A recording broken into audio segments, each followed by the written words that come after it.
حضور غوث پاک، محبوب سبحانی، قندیل نورانی، شہباز لامکانی، شیخ سید عبد القادر جیلانی۔ کسی نے پوچھا تھا حضور غوث اعظم سے کہ آپ کی ولایت کس طرح کی ہے، تو آپ نے اپنی ایڑی کی طرف اشارہ کر کے فرمایا جب تک میرا قدم نہ لگے اللہ کسی کو ولایت دیتا ہی نہیں۔ تو میری ولایت کی بات کرتے ہو، میں جب تک مہر نہ لگاؤں اللہ کسی کو ولی بناتا۔ شیخ سعدی بول پڑے، کہنے لگے غوث اعظم درمیان اولیاء چو محمد درمیان انبیاء۔ حضور غوث اعظم رضی اللہ تعالیٰ عنہ کا ولیوں میں وہی مقام ہے جو نبی پاک کا نبیوں میں مقام ہے۔ امام الاولیاء، سرتاج الاولیاء حضور غوث پاک رضی اللہ تعالی عنہ۔ حضور غوث اعظم رضی اللہ تعالیٰ عنہ فرماتے میں تقریر نہیں کرتا تھا، تعلیم مکمل کر لی بات نہیں کرتا تھا۔ میں کہتا تھا میں کیسے لوگوں کے سامنے واز کروں، کہتے ہیں مجھے خواب میں مصطفیٰ کریم کا دیدار نصیب ہوا۔ محبوب نے فرمایا عبد القادر بات کیوں نہیں کرتے؟ میں نے کہا حضور یہ عربی لوگ ہیں، فصیح و بلیغ ہیں، ہر آدمی بات سمجھتا ہے، تو میں کس طرح اتنے مجمع میں بولوں گا، بڑا مشکل کام ہے، ہر آدمی کی ذہنی سطح کے مطابق کیسے بات کروں گا؟ کہتے ہیں مصطفیٰ کریم نے فرمایا منہ تو کھولو ذرا۔ کہتے ہیں میں نے منہ کھولا تو حضور نے 7 دفعہ لعاب دہن میرے منہ میں ڈال دیا۔ فرمایا اب تو بولتے جانا اور میری برکتیں تیری مدد کرتی جائیں گی۔ آپ فرماتے ہیں اگلی شام میں سویا تو مولا علی شیر خدا بھی آ گئے، تو فرمانے لگے عبد القادر منہ کھول نہ بیٹا تو میرا بھی ہے۔ کہتے ہیں میں نے منہ کھولا تو حضرت علی نے 6 دفعہ لعاب دہن ڈالا۔ میں نے کہا حضور آپ نے 6 دفعہ ڈالا ہے، تو خواب میں حضرت علی فرماتے ہیں، کہتے ہیں بیٹے میں نبی پاک کے برابر تو نہیں نہ ہو سکتا، میں نبی پاک کے برابر، حضور نے 7 دفعہ ڈالا ہے تو 6 دفعہ اس لیے ڈالا ہے کہ میں حضور کے برابر۔ صحابہ تو خواب میں بھی آ کے کہتے ہیں ہم نبی کے برابر نہیں، تو کیسے نبی کے برابر بن گیا؟ وہ تو خواب میں بھی آ کے کہتے ہیں کہ ہم حضور کے برابر ہیں، تو زندگی میں دعوے کرتا پھرتا ہے۔ حضور غوث اعظم فرماتے ہیں بس پھر چھوٹی سی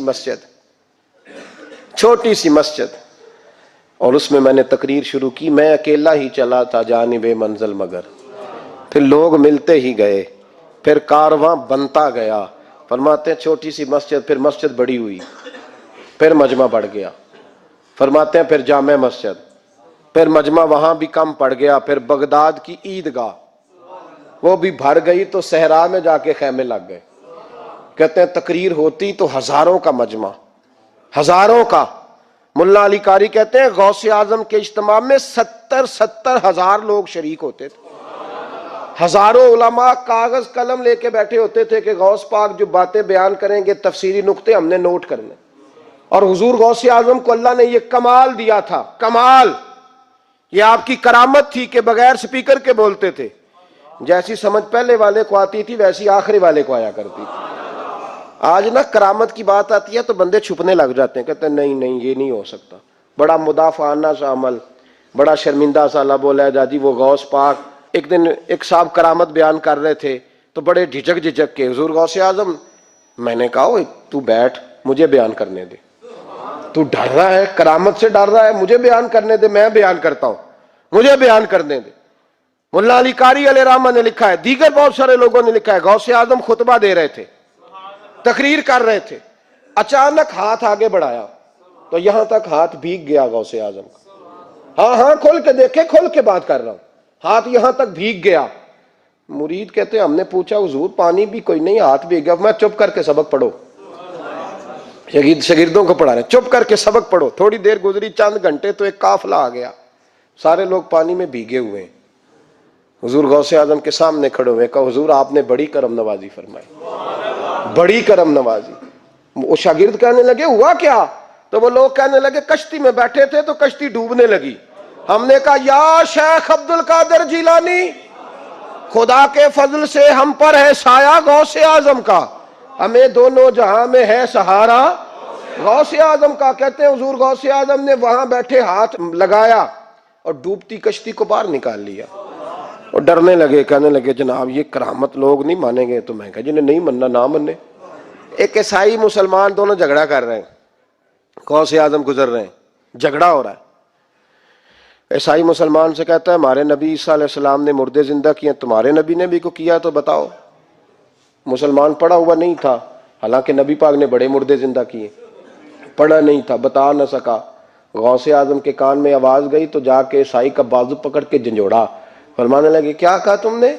میرے مصطفیٰ نے مردہ زندے کیا تو بتاؤں؟ فرمایا تو نبی پاک کی چھوڑ، میں غلاموں کا غلام ہوں، میں غلاموں کا غلام ہوں، مجھے بتا کون سا مردہ زندہ کرنا ہے۔ تو چھوڑ حضور کی بات نہ کر، میں غلاموں کا غلام ہوں، مجھے بتا کون سا مردہ زندہ کرنا ہے۔ پرانی قبر پہ لے گیا، کہنے لگا جی اگر نہ ہوا تو؟ غوث اعظم فرمانے لگے جو تو کہے گا وہ میں کروں گا۔ تو کہنے لگے اگر ہو گیا تو؟ اگر تو غوث اعظم کہنے لگے نہ میرے خانقاہ پہ جھاڑو دینا، نہ میرے برتن مانجنا، نہ میرے گھر کا سودا لانا، اگر زندہ ہو گیا تو بس میرے نبی کا کلمہ پڑھ جانا، بس میرے رسول کا کلمہ پڑھ جانا۔ اللہ اکبر۔ اس نے جو سب سے پرانی قبر تھی نا، وہ کہتا ہے یہ ہمارے دادا نے بھی نہیں دیکھا تھا بندہ کون ہے۔ اس قبر پہ کھڑا ہو کہنے لگا اس کو زندہ کریں۔ تو غوث اعظم رضی اللہ تعالیٰ عنہ قبر کے سرانے کھڑے ہوئے تو دعا کرنے لگے، کہنے لگے مولا اپنے لیے نہیں، تیرے رسول کے لیے۔ پھر فرمایا قم باذن اللہ، اٹھ اللہ کے حکم کے ساتھ۔ ایک عورت کلمہ پڑھتی ہوئی کھڑی ہو گئی، کھڑی ہو گئی، اور کھڑی ہو کے اس نے پہلا جملہ کہا تو کمال کر دی، کہنے لگی میرے نصیب دیکھو، میں بنی اسرائیل کی تھی، عبد القادر تیرے صدقے جاؤں، تو نے مجھے کھڑا کیا ہے تو اللہ نے مجھے مصطفیٰ کا کلمہ پڑھنے کی توفیق دے دی، تیرے قربان جاؤں عبد القادر، تیری کیا بات ہے۔ اب وہ بندہ دوڑ دوڑ کے غوث اعظم کے قدموں میں آیا، فرمانے لگے نا کلمہ میرے مصطفیٰ کا پڑھنا ہے، حضور کا غلام بننا ہے۔ او بھائیو، حضرت شیخ عبد القادر جیلانی، حضور غوث اعظم رضی اللہ تعالیٰ عنہ، معمولی بات نہ سمجھنا، حضور غوث اعظم رضی اللہ تعالیٰ عنہ فرماتے ہیں میں قدم نہ لگاؤں تو اللہ ولایت ہی نہ دے، میں قدم نہ لگاؤں تو اللہ ولایت نہ دے۔ ایک آدمی سے حضور غوث پاک ناراض ہو گئے، ایک شخص سے، نکل جا میرے آستانے سے۔ دعا منگیا کرو سنگیو، کتے مرشد نہ رس جاوے، جنہاں دے پیر رس جاندے، وہ جیوندے بھی وہ مرے ہی رہن، چل دوڑ جا، نکل جا۔ وہ کہتا ہے میں 300 ولی کے پاس گیا ہوں، 300، ہر ایک سے کہا میرے لیے دعا کرو، تو وہ کہنے لگے جسے عبد القادر دھتکار دے، اس کو کوئی سینے سے لگا سکتا؟ چل واپس چلا جا۔ آ کے قدموں میں بیٹھ گیا، کہنے لگا سونیا معاف کر دے۔ فرمانے لگے تو نے دیر کر دیا، میں تو کب سے معاف کیے بیٹھا ہوں، تو نے دیر کی آنے میں، میں تو رسول اللہ کا غلام ہوں، اور حضور نے معاف کرنا سکھایا ہے۔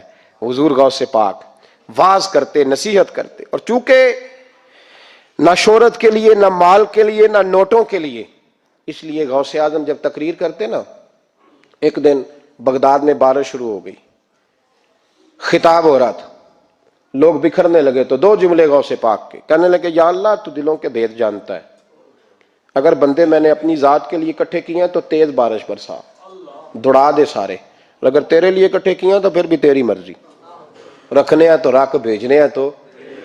حضرت یحییٰ کہتے ہیں سارے بغداد میں بارش ہوتی تھی، پر جہاں غوث اعظم کی محفل ہوتی تھی وہاں کوئی نہیں ہوتی تھی، وہاں کوئی نہیں ہوتی تھی۔ غوث اعظم تقریر کرتے، کبھی کبھی وجد آتا تھا۔ وجد کس کو کہتے ہیں؟ وجد کبھی کبھی آپ کہتے نہیں کہ میرے رونگٹے کھڑے ہو گئے، لوں کنڈے کھڑے ہو گئے، پھر کبھی کبھی کہتے ہو یار پتہ نہیں کیا ہوا، آج تو آنسو رکتے نہیں تھے، اسی کو وجد کہتے ہیں، اسی کو، یہ ایک کیف ہے، ایک مستی ہے جو چڑھ جاتی ہے، ہر جگہ چڑھتی، کہیں کہیں چڑھ جاتی ہے، اور کمال ہو جاتا ہے جب چڑھ جائے، پھر مزہ آ جاتا ہے۔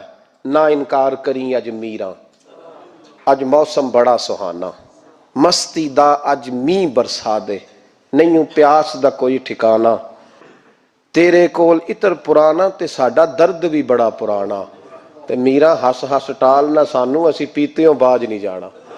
کبھی کبھی ایک ماحول ہوتا ہے نا، کبھی کبھی حضور غوث اعظم وجد میں آتے تھے، کبھی کبھی اللہ کی دریائے رحمت کو بھی کبھی کبھی جوش آتا ہے، اور میرے حبیب فرماتے ہیں وہ پہلے آسمان پر نزول جلال کرتا ہے جو اس کی شان کے لائق، اور فرماتا ہے بندو مانگ لو جو مانگو گے میں دے دوں گا۔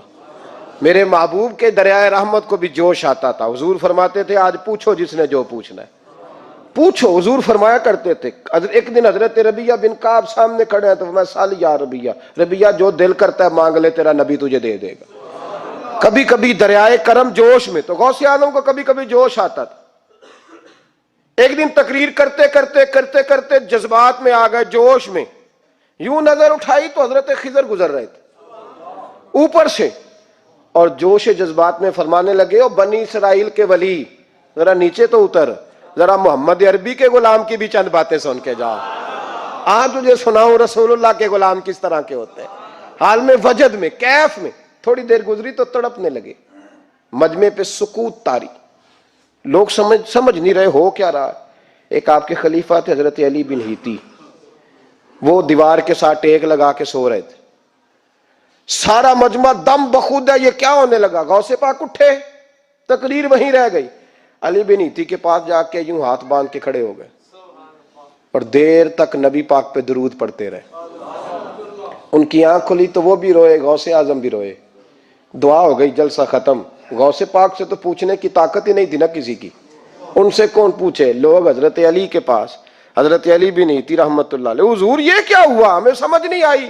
آپ فرمانے لگے، تمہیں کیا بتاؤں، تم کسی معمولی پیر کے ماننے والے نہیں ہو، میں آج غوث اعظم کی محفل میں بیٹھے بیٹھے ہی مدینے پہنچ گیا ہوں اور مجھے رسول اللہ کے جلوے نظر آنے لگے ہیں۔ پر میرے شیخ کا کمال دیکھو، جو میں خواب میں دیکھ رہا تھا عبد القادر ظاہری آنکھوں سے نظر فرما رہے ہیں، ظاہری آنکھوں سے، عالم وجد میں، کیف میں، سرور میں۔ اور جب غوث اعظم تقریر کرتے تھے نا تو 50 آدمی اس کونے سے کھڑے ہوتے تھے، کہتے تھے حضور ساری زندگی گناہ کیے ہیں، اب توبہ کرتے ہیں، اب دوبارہ گناہ نہیں کریں گے۔ اس کونے سے 15 کھڑے ہوتے تھے، حضور ڈاکے ڈالے ہیں ساری عمر، اب توبہ، آپ کی بات نے دل بدل دیا ہے، اللہ نے توفیق ہدایت دے دی۔ ادھر سے 10 کھڑے ہوتے، حضور سود کا دھندا، چوری کا دھندا، آج کے بعد توبہ۔ ایک بزرگ تھے حضرت یحییٰ بن نجا ان کا نام تھا، وہ کہتے ہیں میں نے سوچا روز بندے توبہ کرتے ہیں، آج میں گنوں نہ کہ ایک محفل میں کتنے کرتے ہیں، آج گنوں نہ۔ اب تو کاؤنٹنگ کے مختلف ذرائع ہیں نا، کیلکولیٹر ہے، باقی چیزیں، اس زمانے میں یہاں گٹھلیاں ہوتی تھی کھجور کی، بندے کوئی چیز گننی ہوتی تو گٹھلی ڈالتے، یا لوگ دھاگا لے جاتے تھے، ہر دھاگے پہ گرہ لگاتے تھے، ایک گرہ دوسری گرہ، وہ کہتے ہیں میں نے نا اپنے پلو کے چادر کے نیچے دھاگا چھپا لیا، ایک بندہ توبہ کرنے اٹھا تو ایک گرہ ڈال دی، دوسرا اٹھا تو دوسری گرہ ڈال دی، تیسرا اٹھا تو تیسری، کہتے ہیں اچانک بندے زیادہ ہو گئے، اب میری سپیڈ ہی بڑی کم تھی، میں کوشش بڑی کرتا پر بندے زیادہ، کہتے ہیں بڑی کوشش کی پر میں پورا ہی نہ ہوں، کہتے ہیں جب میں تھک گیا نا اور تھوڑا سا میرا سانس بھی پھولنے لگا، پریشان بھی ہوا، تو غوث پاک نے میری طرف دیکھا اور دیکھ کے مسکرائے اور مسکرا کے فرمانے لگے، یحییٰ میں دلوں کی گرے کھولتا جا رہا ہوں، تو بند کرتا جا رہا ہے، میں گرہ کھول رہا ہوں، تو گرے لگا رہا ہے، اور چھوڑ دے یار، تجھ سے نہیں گنا جائے گا۔ یہ عبد القادر کی وجہ سے توبہ نہیں کر رہے، خدا کے فضل کی وجہ سے کر رہے، اور اللہ کا فضل گنا جا سکتا نہیں، شمار کیا جا سکتا۔ فرمایا نہ کر۔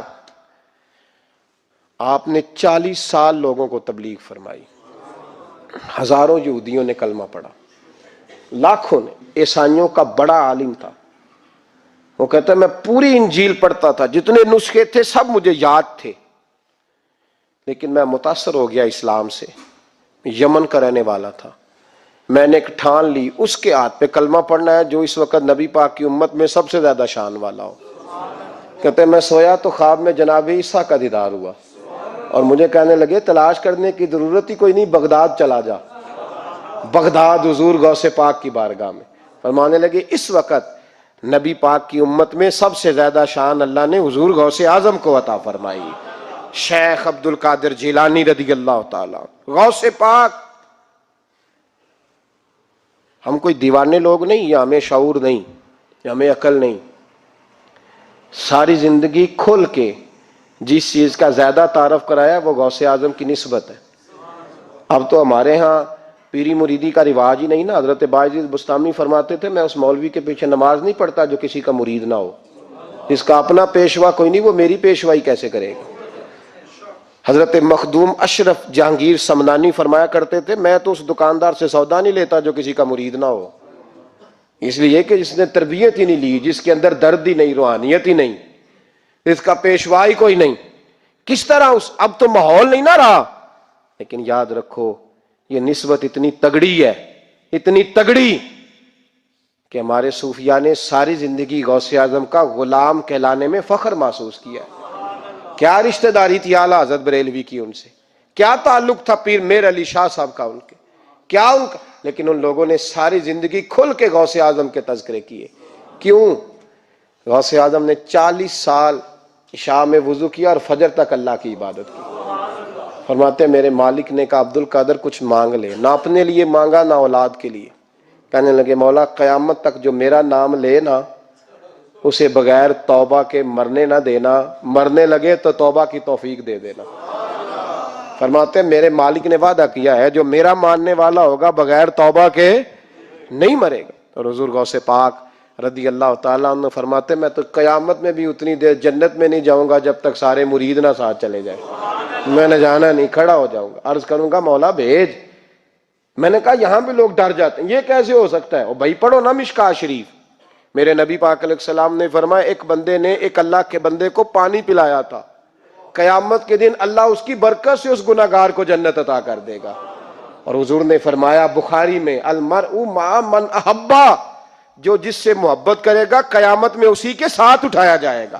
تو ساری زندگی قادری کہلائے، ساری زندگی غوث اعظم کا غلام کہلائے، ساری زندگی خواجہ اجمیر کا نوکر کہلائے، ساری زندگی شاہ نقش بند کا غلام کہلائے، ساری زندگی شیخ شہاب الدین سہروردی کا اپنے آپ کو منسوب کرے اور دنیا سے جائے تو ایسے چلا جائے؟ میرے نبی نے نص بیان کر دیا جو جس سے پیار کرے گا اسی کے ساتھ جائے گا۔ حضور غوث اعظم رضی اللہ تعالیٰ عنہ کے والد تو بچپن میں وصال کر گئے تھے۔ غوث پاک رضی اللہ تعالیٰ عنہ نے ایک اینٹ سے کام شروع کیا اور غوث اعظم نے باقاعدہ کام کیا۔ ہمارے ہاں چونکہ رواج نہیں تحقیقی مقالہ جات کا، ورنہ غوث اعظم رضی اللہ تعالیٰ عنہ کا علمی کام بھی ہے، طریقت میں کام بھی ہے، تصنیف میں کام بھی ہے، جہاد میں بھی کام ہے۔ یہ صلاح الدین ایوبی دراصل حضور غوث پاک کے ہی تیار کردہ ہے۔ یہ ساری فوج جو 70,000 تھی یہ ساری غوث پاک کے مریدوں کی فوج تھی۔ یہ سارے لوگ حضور اور کئی پہلوؤں پر غوث اعظم نے کام کیا۔ کس طرح کیا؟ کس طرح کیا؟ وہی ترتیب جو آج تک ہمارے بزرگوں نے ہمیں دی ہے۔ غوث اعظم واعظ کہا کرتے تھے، تقریر کرتے تھے، اور تقریر کرنا آج کل لوگ سمجھتے ہیں، وہ کچھ لوگ کہتے ہیں چھوڑو جی یہ فلانا بندہ تو ایک خطیب ہے۔ آپ کے خیال میں خطیب ہونا کوئی بالکل فضول سی بات ہے، اسے کوئی معنی ہی نہیں۔ دیکھو خطابت اتنا ضروری کام ہے کہ غوث پاک فرماتے ہیں جب میں نے تعلیم مکمل کر لی اور میں پڑھ چکا تھا پر میں تقریر نہیں کرتا تھا، تو کہتے ہیں مجھے خواب میں نا خود رسول کریم علیہ السلام کی زیارت نصیب ہوئی، اور نبی پاک صلی اللہ علیہ وسلم نے مجھ سے فرمایا تو تقریر کیوں نہیں کرتا، بات کیا کر، بات کیا کر، اللہ تبارک و تعالیٰ تیری وجہ سے لوگوں کو فیض یاب کرے گا، گفتگو کر۔ آپ جب بات کرتے ہیں نا کوئی بات دین کی، تو وہ بندہ اس وقت عمل کرے نہ کرے، جب آپ کوئی بات کر دیتے ہیں تو ایک وقت ایسا ضرور آتا ہے کہ جب بندہ وہ کام کرنے لگتا ہے تو بات اس نے سنی ہوتی ہے تو اس کے سامنے ضرور آ جاتی کہ یار یہ بات میں نے سنی تھی، وہ سامنے ضرور آتی۔ حضور غوث اعظم رضی اللہ تعالیٰ عنہ کو حکم دیا گیا کہ آپ خطاب کریں، آپ تقریر کریں، اور حکم کون دے رہا ہے؟ خود رسول کریم علیہ السلام۔ تو حضور غوث اعظم رضی اللہ تعالیٰ عنہ عرض کرنے لگے یا رسول اللہ میں ان لوگوں میں جو اتنے فصیح و بلیغ ہیں، بات کرنے کا بڑا سلیقہ جانتے اور گفتگو کے سارے بام و در سے آگاہ ہیں، الفاظ کے اندر کیا طاقت ہوتی ہے اسے یہ سمجھتے، ان کے سامنے کیسے خطاب کروں؟ تو یہ دین کا اتنا بڑا شعبہ ہے کہ محبوب نے فرمایا عبد القادر منہ تو کھولیے گا۔ کہتے ہیں میں نے منہ کھولا تو خود محبوب نے اپنا لواب دہن 7 دفعہ میرے منہ میں ڈالا۔ پھر غوث اعظم نے منبر بچھایا، پھر غوث اعظم آپ فرماتے ہیں پھر مجھے دوبارہ بھی زیارت ہوئی، پر اب مولا علی شیر خدا کی ہوئی۔ انہوں نے بھی فرمایا پتر منہ کھولے نا، تو میں کھولا تو 7 دفعہ لواب دہن ڈالا۔ تو میں نے کہا حضور آپ نے 6 دفعہ ڈالا، تو میں نے کہا آپ نے کیوں 6 دفعہ ڈالا ہے؟ کہنے لگے اب حضور کے برابر تو نہیں نہ جانا خطاب۔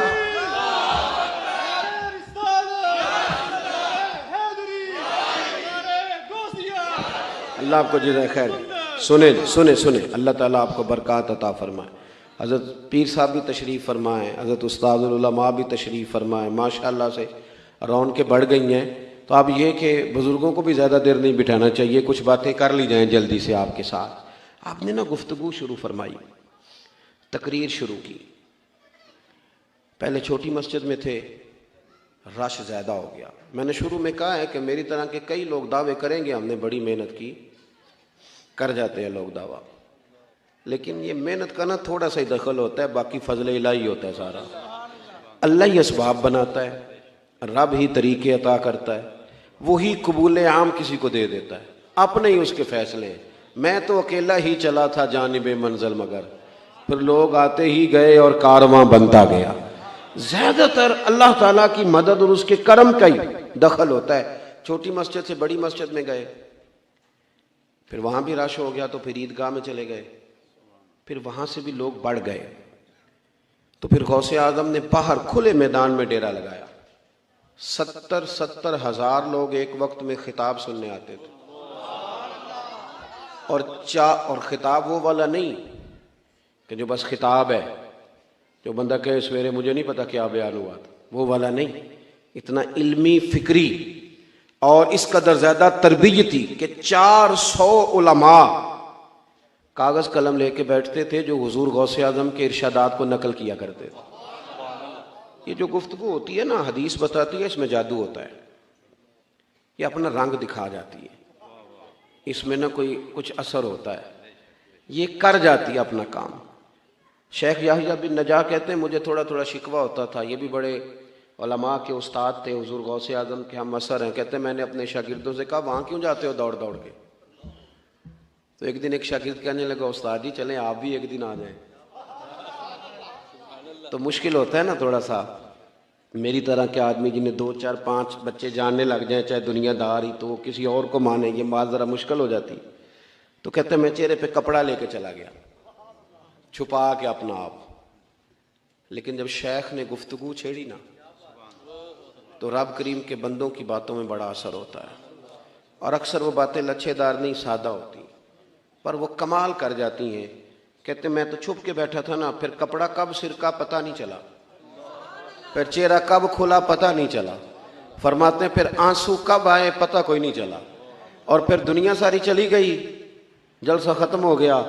تو میں نے دائیں بائیں بیٹھنے والے شاگرد کہنے کے استاد جی جانا نہیں؟ میں نے کہا جانا ضرور ہے، پر کل دوبارہ لازمی آنا ہے.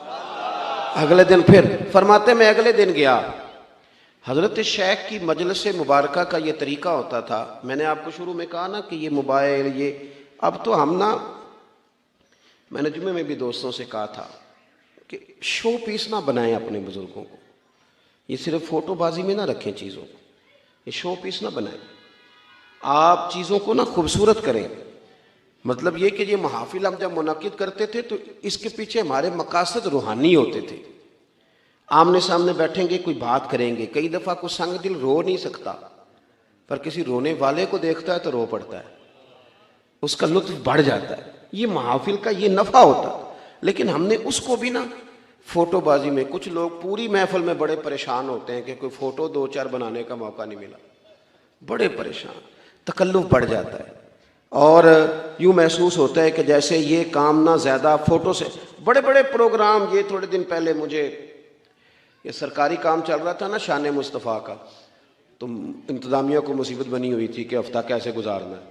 تو کبھی کسی کی منت کرتے ہیں، کبھی کسی کی منت کرتے ہیں. تو مجھے بھی کہنے لگے کچھ لوگ کہ وہ منانا ہے تو کسی طریقے سے آپ بھی وقت دیں گے. تو میں نے کہا ایک شرط ہے کہ آپ فوٹو نہیں بنائیں گے، اس لیے کہ آپ کو حکم آیا تو آپ نے 4 تصویریں بنا کے ضرور بھیجنی ہے کہ لو جی ہم نے کر. یوں نہ کریں. آپ یقین کریں کہ سرور خراب ہو جاتا ہے. ایسے تو کہاں تھی فوٹو غوث پاک کے زمانے میں، کہاں تھا میڈیا؟ بات سینہ مسینہ تھی نا. کوئی درد تھا، ایک جاتا تھا تو وہ 15 کو لے کے ساتھ آتا تھا. وہ بات پھیل گئی. اور چونکہ خلوص تھا، نہ مرید بڑھانے کا شوق، نہ اپنی شہرت کا شوق. آپ کوئی بھی کام ہے نا ایسا، کوئی بھی دنیا میں کوئی بھی کام، وہ ٹائم ضرور مانگتا ہے. آپ کو وقت دینا ہے، اور آپ جس شعبے سے تعلق رکھتے ہیں اس کے لیے آپ کو چیزوں کو مینیج کرنا ہے. آپ یہ نہیں کہہ سکتے کہ آپ کی سوشل لائف ہوگی، ضرور ہوگی، لیکن اگر آپ نے دعویٰ کر لیا نا کہ میں دین کا خادم ہوں، اور یہ صرف علماء کے لیے، مشائخ کے لیے نہیں، میرے جیسے لوگ جو فلانے آستانے سے وابستہ ہیں، فلانے آستانے سے وابستہ ہیں، آپ وابستہ ہو کہ آپ کو اجازت نہیں ملے گی جب آپ نے کرامت سنانی ہے نا گھر اپنے پیر صاحب کی، تو پھر آپ کو گھر میں میٹھا بھی بولنا پڑے گا، ورنہ گھر والے کہہ دیں گے یہ سکھاتے ہیں تمہیں پیر صاحب، یہ سکھاتے ہیں تمہیں استاد جی۔ آپ نمائندے، پھر آپ کو وقت دینا ہے، پھر آپ کو ٹھیک ہونا ہے، پھر آپ کو اپنے لب و لہجوں پر، سوچوں پر تھوڑا پہرا رکھنا ہے۔ حضور غوث پاک رضی اللہ تعالیٰ عنہ نے بڑا وقت دیا، صبح درس دیا فقہ کا، فجر کے بعد سننا ذرا بات، اور پوری سننا، اور 10 بجے باقاعدہ مدرسہ پڑھایا، اور کام وہی کیے جو سارے مولوی کرتے ہیں، اور یہ کام کرنے والوں کو لوگ مولوی کہتے ہیں، پیر نہیں کہتے، ساری زندگی نہیں کہتے۔ اور کئی پیر بھی میں نے دیکھے ہیں بڑے فخر کے ساتھ کہہ رہے ہوتے ہیں ماشاءاللہ، علامہ صاحب، مولانا صاحب اتباع ہو جی، ان کی گفتگو میں محسوس ہوتا ہے کہ یہ سمجھ رہے ہیں کہ مولانا صاحب شاید اس درجے کے نہیں، معاذ اللہ جہاں میں ہوں۔ سنیں، صبح فقہ کا درس دیا غوث پاک نے، اور پھر صبح 9-10 بجے مدرسہ پڑھایا، اسباق پڑھائے، باقاعدہ کتابیں پڑھاتے تھے غوث پاک۔ اور میں انشاءاللہ تعالی ذمہ داری سے حوالہ عرض کروں گا، ہمارے ہاں نا مدارس میں ناظم تعلیمات ہوتے ہیں جو اسباق تقسیم کرتے ہیں، چلو میں آپ کی بولی میں بتاتا ہوں، پیریڈ نہیں بانٹے جاتے، چلو اللہ کرے تو ہم سمجھ لگ گئے، اسی کا ترجمہ مدرسے میں اسباق بانٹنا ہوتا ہے، یہ استاد یہ پڑھائے گا، یہ استاد یہ سبق پڑھائے گا۔ تو ناظم تعلیمات اسباق تقسیم کرنے لگے تو حضور غوث اعظم سے کہنے لگے حضور آپ کو کون سا سبق دینا ہے، یعنی کتاب کون سی دیں آپ کو، فقہ پڑھائیں گے، اصول پڑھائیں گے، حدیث پڑھائیں گے، گرامر پڑھائیں گے، نحو، کیا سبق آپ کو دیں؟ تو غوث پاک فرمانے لگے مجھے سبق نہ دو۔ تو حضور پھر فرمایا اس طرح کرو کہ لائق بچے تم سارے رکھ لو، نالائق سارے مجھے دے دو، نالائق دو سارے، میں نالائقوں کو پڑھاؤں گا، نالائق سارے۔ میں اکثر کہتا ہوں کہ یہ جو پاس آیا، فرسٹ آیا ہے تمہارے کالج میں، اس کا تم نے بورڈ پہ فوٹو لگائی ہے، تو جو فیل ہوا ہے فیسیں تو اس نے بھی پوری دی تھی، کالج تو وہ بھی آیا تھا، اس کا بھی تو قوالی وارث بنے نا، اس کا بنتا ہی کوئی نہیں۔ فرمایا یہ نالائق مجھے دو، بلکہ میں نے پڑھا۔ ایک کند ذہن بچے کو غوث پاک سبق یاد کرا رہے ہیں۔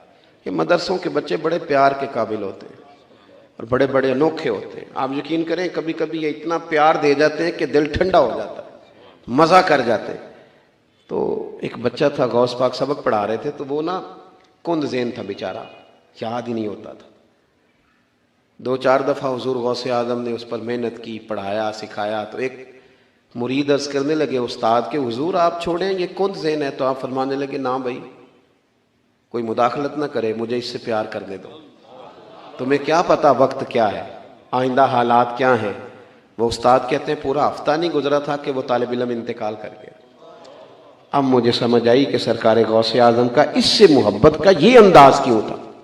صبح درس دیا، دوپہر مدرسہ پڑھایا، زور کے بعد پھر تفسیر کا درس دیا، عصر کے بعد پھر لوگوں کو حدیث پاک کا درس دیا، اور ہفتے میں 3 دن خطاب کیا، اور 70 ہزار کے مجمع سے خطاب کیا۔ اور یہ جو ایک تو ہوتا ہے نا، آپ پورے ملک میں کہیں کہیں جا رہے ہیں تو ایک تقریر بھی چل جاتی ہے، لیکن اپنی مسجد میں ہر جمعے ایک تقریر نہیں چلتی، وہاں تیاری کرنی پڑتی ہے، کچھ نہ کچھ نیا بیان کرنا پڑتا ہے۔ تو اگر آپ اپنے ہاں ہی روز جلسہ منعقد کریں گے تو پھر آپ ایک ہی تقریر روز نہیں کریں گے۔ تو ہفتے میں 3 دن بیان ہوتا تھا، جمعے والے دن صبح، اتوار والے دن صبح، منگل والے دن شام۔ تو اب اس کے لیے بھی کچھ تیاری ہے حضور غوث پاک کی۔ اور 70 ہزار کے مجمع نے تقریر سنی، یہ صبح سے شام تک کی مصروفیت ہے۔ لوگ تقریر سن کے چلے گئے، اور شیخ عبد القادر جیلانی گھر آئے، وضو کیا اور مصلی بچھا لیا۔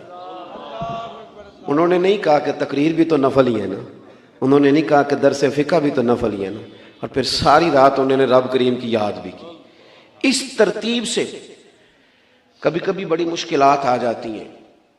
آپ لوگوں نے بڑا پہلے وقت لیا تھا، آپ نے بڑی محنت کری، اشتہار بنوائے، تیاری کی، یہ بچے کئی دفعہ گئے، اور مجھے پتہ ہوتا ہے اب میں جب آیا ہوں تو میں دیکھ رہا تھا کہ کتنے یہ جذبات میں ہیں اپنی محفل کے تعلق سے، کتنا شوق ہے، چہرے سے نظر آ رہا تھا۔ خدا نہ خواستہ کسی وجہ سے میں مس ہو جاتا تو یہاں جو کیفیات تھیں وہ بڑا اور رخ اختیار کر جاتی.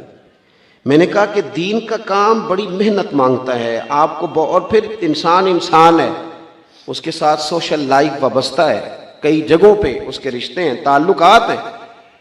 غوث پاک کے لیے 70,000 کا مجمع آ گیا ہے تقریر سننے، اور ہماری طرح کی سہولیات نہیں کہ میسج چھوڑ دیا جائے کہ آج بات نہیں ہوگی. کوئی گھوڑے پہ بیٹھا ہے میلوں کا سفر کر کے ہے، کوئی خچر پہ بیٹھا ہے، کوئی 4 دن میں پہنچا ہے، کوئی 6 دن میں پہنچا ہے. 70,000 کا مجمع لگ گیا، لوگوں کی آمد ہو گئی. سننا دوستو، میں نے کہا کہ دین کا کام جن لوگوں نے کیا انہوں نے کر دکھایا. ادھر مجمع لگ گیا، ادھر صاحبزادے کا انتقال ہو گیا. عین وہ وقت جو خطاب کا ہے، قبر شریف تیار ہو گئی، غسل ہو گیا، کفن دے دیا گیا. حضرت غوث پاک رضی اللہ تعالیٰ عنہ سے اہل خانہ نے کہا حضور آپ کیا کرنا ہے، جلسہ یا بیٹے کا جنازہ؟ یہ مشکل کبھی کبھی آتی ہے، لیکن پھر کھڑا کرتی ہے بندے کو، احساس دلاتی ہے کہ اب پتہ چلے گا کہ تیرا اصل وعدہ کس کے ساتھ ہے. سرکار غوث اعظم نظر کرم خدا، سرکار غوث اعظم نظر کرم خدا. میرا خالق کا صبر دو، میں فقیر ہوں تمہارا. میرا خالق کا صبر دو، میں فقیر ہوں تمہارا. مولا علی کا صدقہ، گنج شکر کا صدقہ، مولا علی کا صدقہ، گنج شکر کا صدقہ. میری لاج رکھ لو میرا، میں فقیر ہوں تمہارا. میرا بنے ہے دولہا، شادی رچی ہوئی ہے. میرا بنے ہے دولہا، شادی رچی ہوئی ہے. سب اولیاء براتی، کیا خوب ہے نظارہ. سرکار غوث اعظم نظر کرم خدا. جھولی کو میری بھر دو، ورنہ کہے گی دنیا. جھولی کو میری بھر دو، ورنہ کہے گی دنیا. ایسے سخی کا منگتا پھرتا ہے مارا مارا. دنیا میں سب کا کوئی تو آسرا ہے. دنیا میں سب کا کوئی تو آسرا ہے. میرا سوا تمہارے کوئی نہیں سہارا. یہ ادائے دستگیری کوئی میرے دل سے پوچھے، وہیں آ گئے مدد کو میں نے جب جہاں پکارا. یہ تیرا کرم ہے یا غوث، جو بنا لیا ہے اپنا. یہ تیرا کرم ہے یا غوث، جو بنا لیا ہے اپنا. کہاں مجھ سے یہ کمینہ، کہاں سلسلہ تمہارا. سرکار غوث اعظم نظر کرم خدا.